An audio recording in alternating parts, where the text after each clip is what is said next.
I'm tired of television announcers, hosts, newscasters, and commentators nibbling away at the English language, making obvious and ignorant mistakes.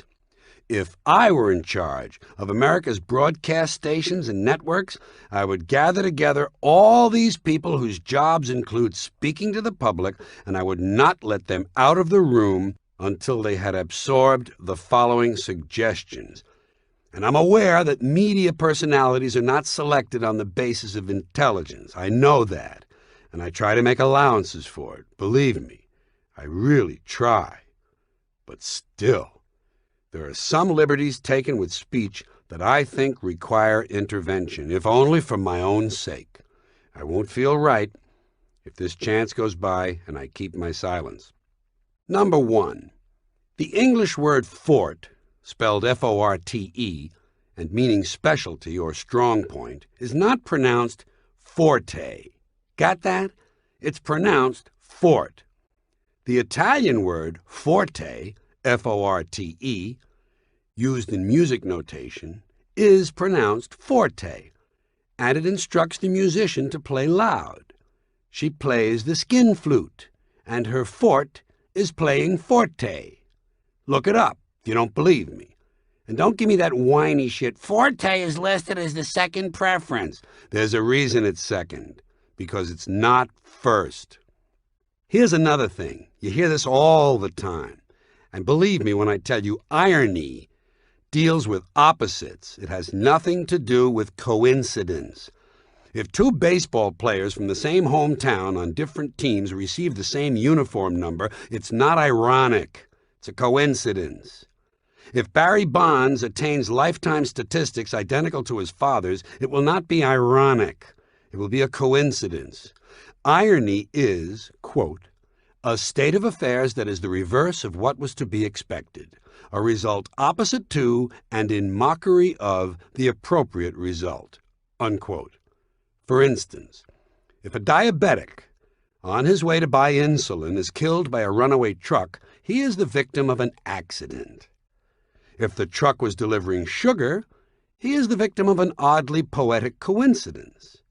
But if the truck was delivering insulin, then he is the victim of an irony.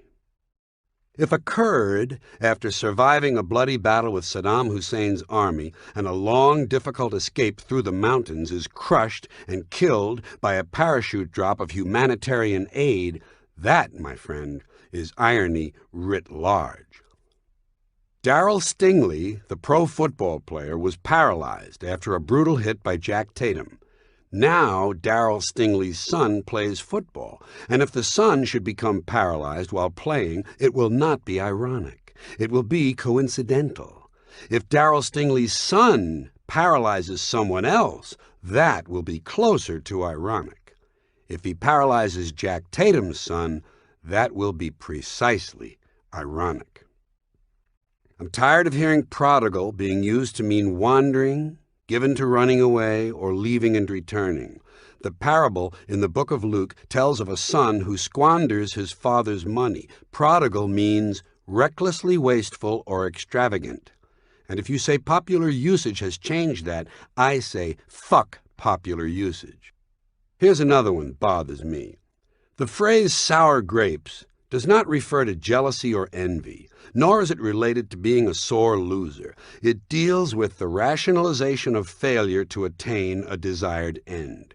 In the original fable of Aesop, The Fox and the Grapes, when the fox realizes he cannot leap high enough to reach the grapes, he rationalizes that even if he had gotten them, they would probably have been sour anyway. Rationalization. That's all sour grapes means. It doesn't deal with jealousy or sore losing. Yeah, I know, you say. Well, many people are using it that way, so the meaning is changing. And I say, well, many people are really fucking stupid, too. Should we just adopt all their standards? Here's another one. Strictly speaking, celibate does not mean not having sex. It means not being married. No wedding. The practice of refraining from sex is called chastity or sexual abstinence. No fucking. Priests don't take a vow of celibacy. They take a vow of chastity, sometimes referred to as the No-Nookie Clause. And speaking of sex, The Immaculate Conception does not mean Jesus was conceived in the absence of sex. It means Mary, his mother, was conceived without original sin. That's all it has ever meant. And according to the tabloids, Mary is apparently the only one who can make such a claim. The Jesus thing is called virgin birth. Even Catholics get that one wrong. Momentarily means for a moment, not in a moment. The word for in a moment is presently. I will be there presently, Dad, and then, after pausing momentarily, I will kick you in the nuts. No other option and no other alternative are redundant. The words option and alternative already imply otherness. I had no option, Mom. I got this huge erection because there was no alternative. This rule is not optional. The alternative is to be wrong. You should not use criteria when you mean criterion, for the same reason that you should not use criterion when you mean criteria. These is my only criterions. And by the way, a light year is a measurement of distance, not time. It will take light years for young basketball players to catch up with the number of women Wilt Chamberlain has fucked is a scientific impossibility, probably in more ways than one. And a lot of people on television should be told an acronym is not just any set of initials. It applies only to those initials that can be pronounced as words. MAD, DARE, NATO, UNICEF. Those are acronyms. FBI, CIA, and KGB are not. They're just pricks. And I know I'm fighting a losing battle with this one, but I refuse to surrender. Collapsing a building with explosives is not an implosion. An implosion is a very specific scientific phenomenon. The collapsing of a building with explosives is the collapsing of a building with explosives. The explosives explode, and the building collapses inwardly. That is not an implosion. It is an inward collapsing of a building followed by a series of smaller explosions designed to make it collapse inwardly. Period. Fuck you.